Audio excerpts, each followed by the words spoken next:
O Novembro Azul é uma campanha que se iniciou 9 anos atrás com a intenção de trazer para a população informações bem atualizadas e fáceis de serem entendidas para a pessoa se conscientizar a respeito do que é o câncer de próstata e da necessidade de prevenção. Quando o câncer de próstata ele é identificado nas fases iniciais do tumor, ele tem uma chance de até 90% de cura. Essa campanha ela é feita no mundo e no Brasil também há cerca de 35 anos já.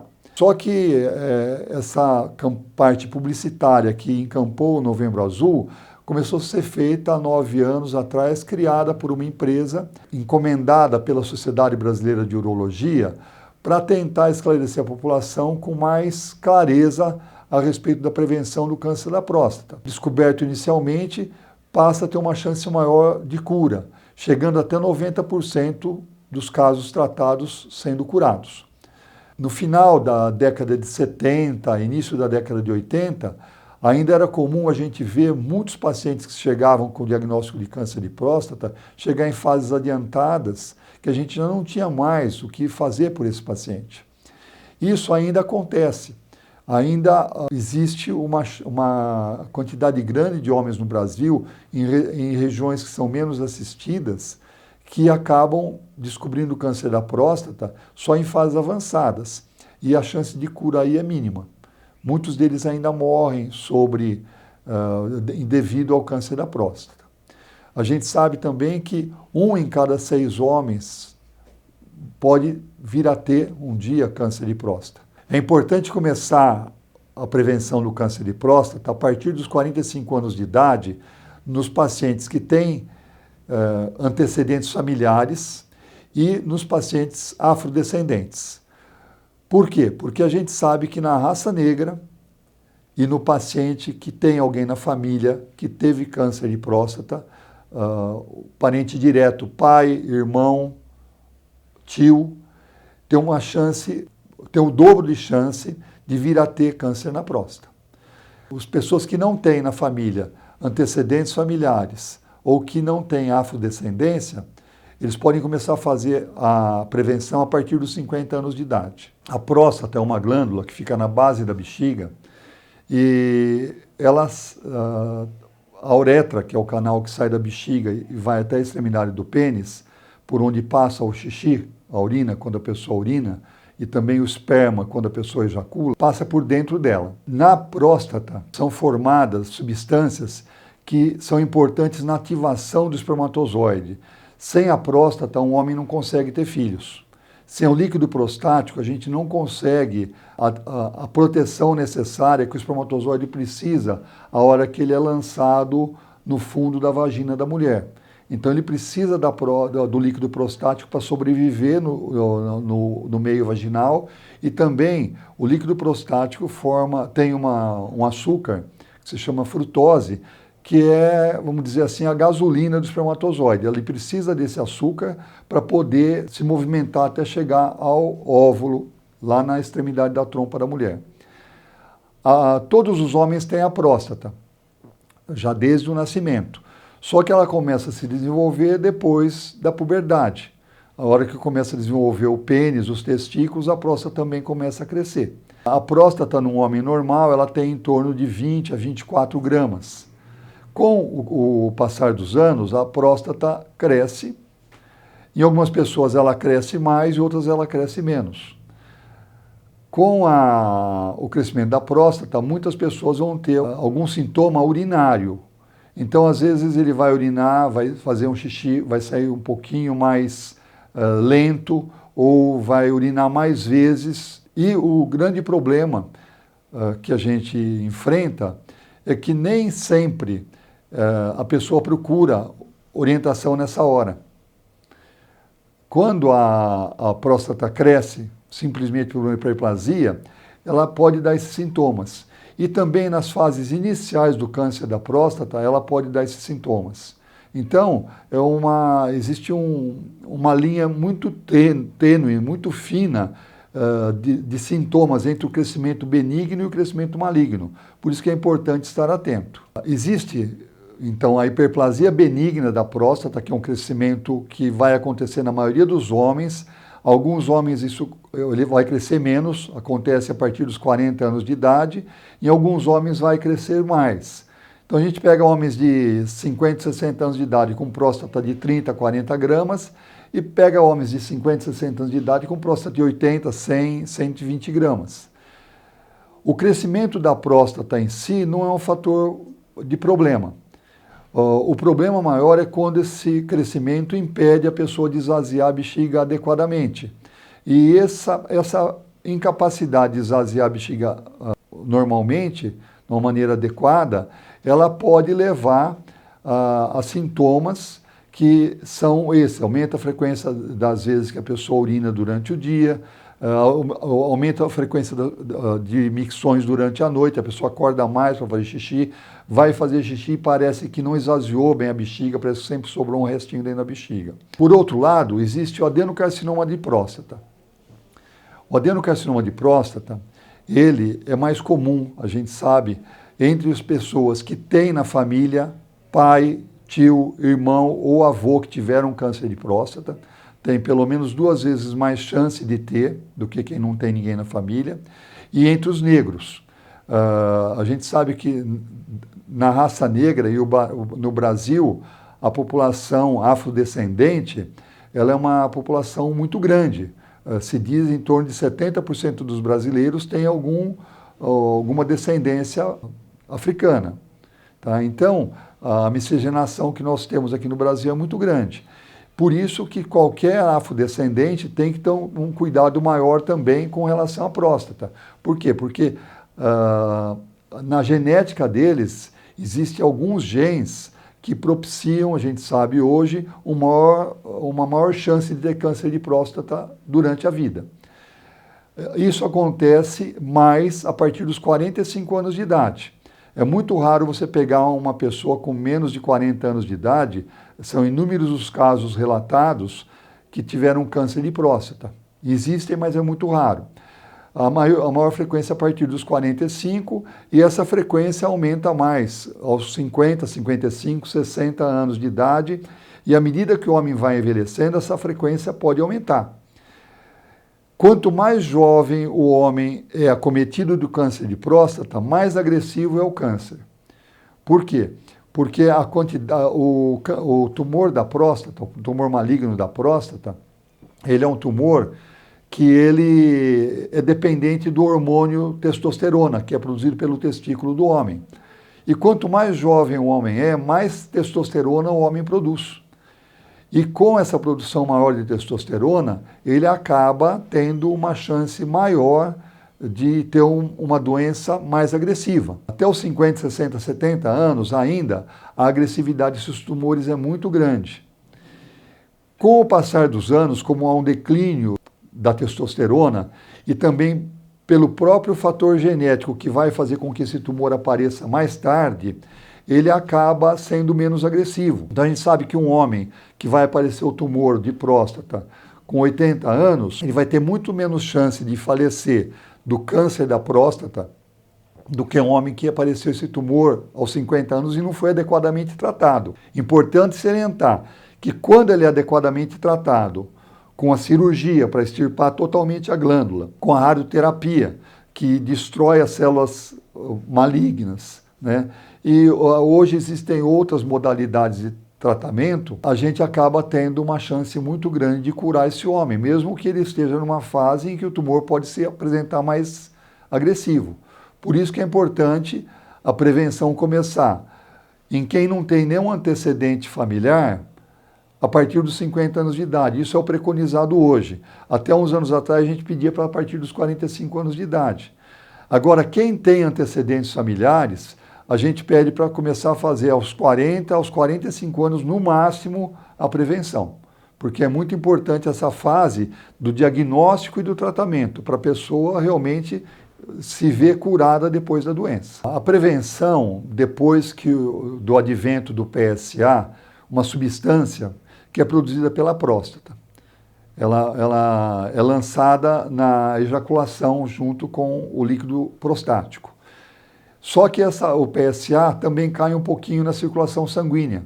O sangue que passa ali dentro da próstata carrega um pouquinho de PSA para a circulação sanguínea. Quando o paciente, a pessoa tira o sangue e é feita a dosagem do PSA no sangue, a gente sabe para a faixa etária dele, com relação ao tamanho da próstata também, qual é o PSA ideal dele. A dosagem do PSA, ela, em 70% dos pacientes, ele determina com clareza a situação que está a próstata desse paciente.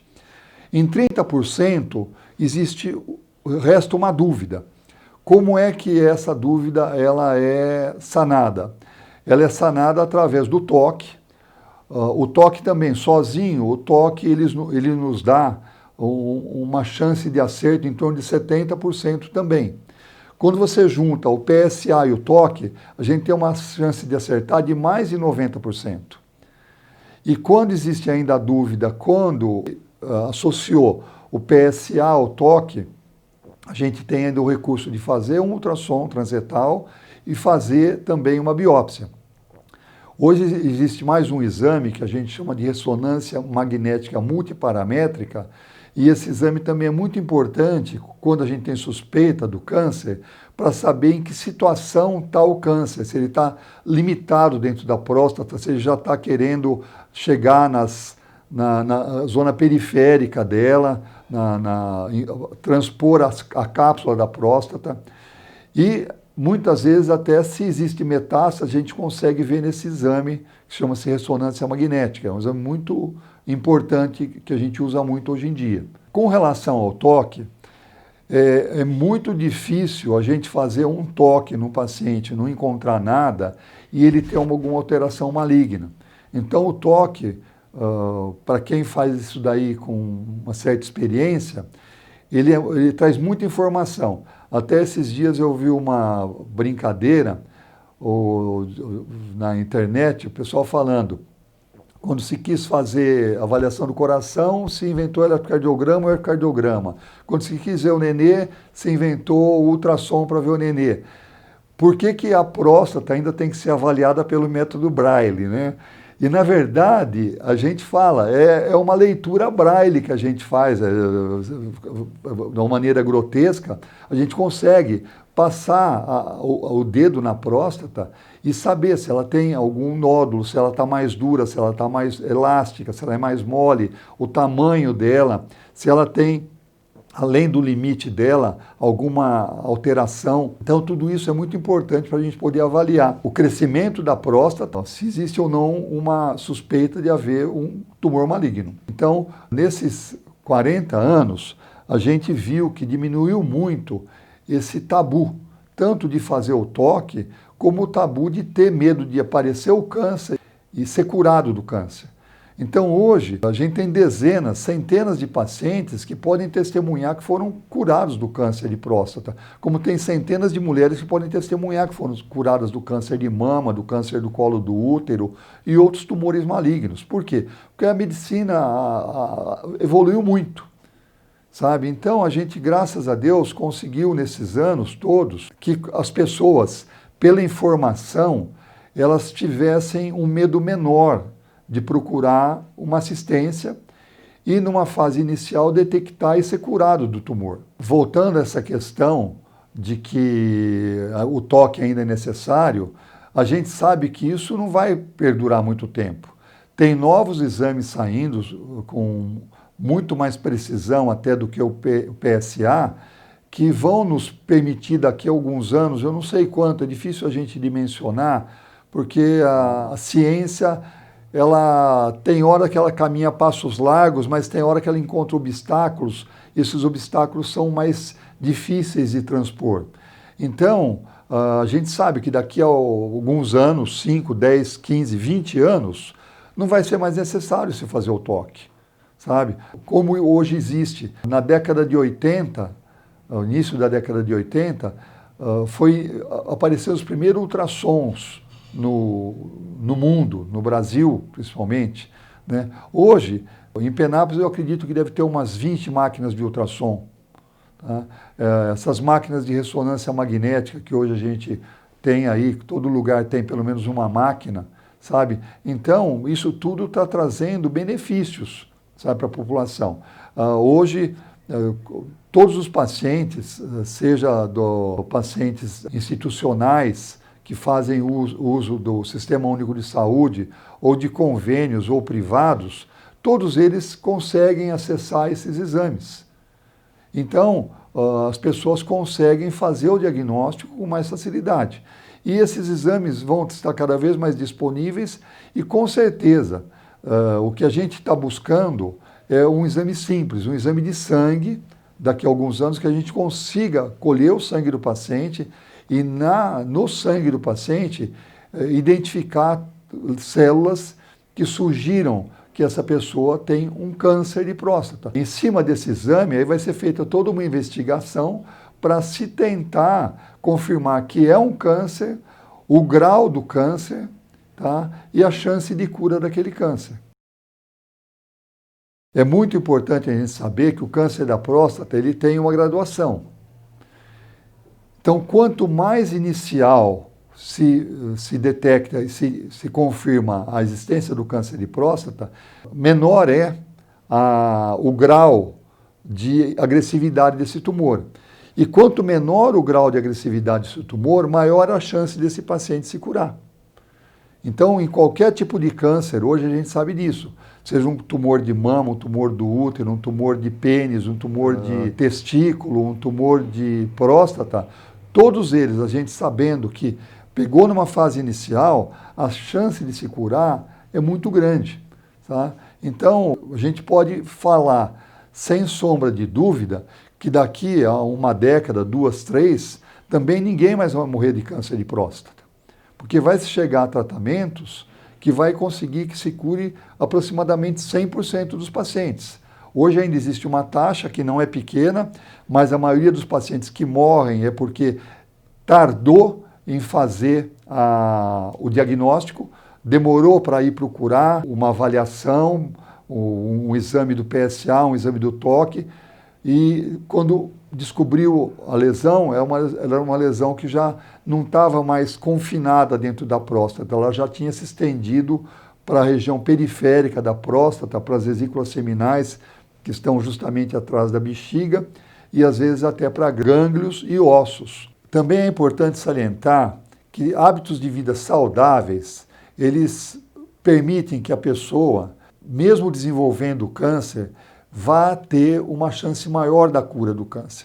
A gente sabe que quando as pessoas têm comorbidades, como por exemplo a obesidade, vida sedentária, exagero em bebida alcoólica, isso daí tudo, alimentação muito rica em gordura animal, sabe? Tudo isso daí a gente sabe que dificulta o tratamento e a cura do câncer. Não só o câncer da próstata, mas qualquer tipo de outra doença.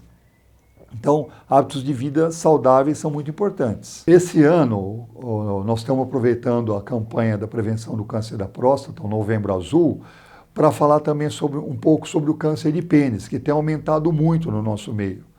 Principalmente nas populações mais periféricas, nas regiões menos assistidas do país e de todo o mundo, houve um aumento muito grande da transmissão do HPV. O HPV ele é um vírus, é um papilomavírus. Hoje existe até a vacinação das crianças que é feita no início da puberdade, as meninas e os meninos por volta de 11, 12 anos de idade. Por quê? Existe uma grande quantidade desses papilomavírus, espécies desses papilomavírus, e tem alguns deles que são potencialmente cancerígenos. Esse mesmo papilomavírus que vai provocar o câncer do pênis é o que provoca o câncer do colo do útero na mulher. E no pênis aparece como? Aparece como uma pequena verruga. É uma verruga pequena no pênis, às vezes tem mais de uma, às vezes a pessoa não dá muita importância para aquilo ali, é uma verruguinha, né? Mas isso daí, estando ali por muito tempo, esses vírus, quando eles entram em contato com a mucosa da região genital, ela acaba provocando uma alteração na multiplicação dessas células, e algumas células se transformam em células malignas. Então, no início aparece uma célula pré-maligna, depois ela se transforma em maligna. Quando aparecem essas verrugas, é muito importante a gente erradicar todas elas, limpar, destruí-las. Por quê? Porque se o vírus fica ali, ele pode provocar essa transformação da célula e transformar num câncer no futuro. Existe um fator que também causa preocupação, que é quando a criança tem, ou o jovem tem a fimose. Às vezes essas verrugas, elas crescem ali dentro daquela pele do pênis, e a pessoa às vezes tem medo de se limpar, tem medo de fazer uma higiene adequada. Não é incomum, mesmo aqui em Penápolis, a gente vê paciente que lava o pênis por fora, não lava por dentro, tá? Porque acha que arde, que irrita, sabe? Então, isso daí a gente vê em jovens, isso daí. A gente tem, às vezes, que até trabalhar com relação a isso daí, de educar o jovem. E, às vezes, essa verruga aparece ali e ela se desenvolve sem ele perceber. Quando ele percebe, às vezes tem que tirar um pedaço do pênis, às vezes tem que tirar o pênis todo. Então isso daí é gravíssimo. A gente tem que bater também nessa tecla para fazer a prevenção. E como é que se faz a prevenção? Higiene, uso de preservativo, ficar atento, olhar, sabe, se examinar, sabe, ver se aparece alguma coisa diferente, procurar orientação. Vai no posto de saúde, vai no médico da sua confiança, faz uma avaliação, vê o que está acontecendo ali. É a mesma coisa do câncer do colo do útero. É um câncer que, nas fases iniciais, ele é perfeitamente curável, sem precisar tirar o útero. Se descobre ele numa fase ainda que ele está havendo as primeiras transformações dessa célula. E se sabe que, se tratando nessa transformação dessas células numa fase pré-maligna, ele é curável. E mesmo quando é localizado, a gente chama de carcinoma in situ, no colo do útero, dá para tirar só a lesão, não precisa tirar o útero todo. Não há esse trauma de se perder o órgão. O importante é a gente descobrir essas lesões numa fase inicial, tratar e curar, tá? Porque também é perfeitamente curável, tá? Não pode deixar isso daí evoluir. Por quê? Porque essa evolução vai gerar futuramente um sofrimento. Então, mais uma vez, a medicina, 40, 50 anos atrás, ela era curativa. A pessoa esperava ficar doente para procurar o tratamento. Ela esperava sentir alguma coisa, passar mal para ir procurar o tratamento. Hoje, o foco da medicina é outro. Hoje, o nosso foco qual que é? É prevenir. Então, é importante, independente de estar sentindo alguma coisa ou não, começar por volta dos 40, 45 anos de idade, 50 anos de idade no máximo, fazer uma avaliação da próstata, para se ter consciência do que está acontecendo e já também ter um ponto de base, de partida, para avaliar o futuro, porque às vezes com essa avaliação inicial, a gente sabe o que pode estar acontecendo de transformação em avaliações futuras.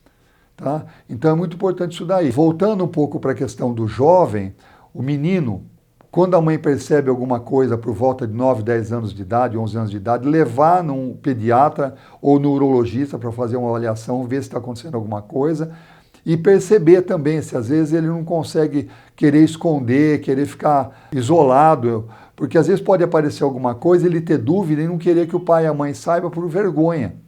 Então, é muito importante isso daí do ponto de vista preventivo também para a criança. E se no jovem aparecer alguma lesão, ele tem que também procurar o tratamento, procurar uma atenção, um atendimento e o tratamento depois. Com relação ao HPV, tem outra coisa que é muito importante também. Hoje, a modalidade do sexo ela é muito variada. Existem várias modalidades de práticas sexuais.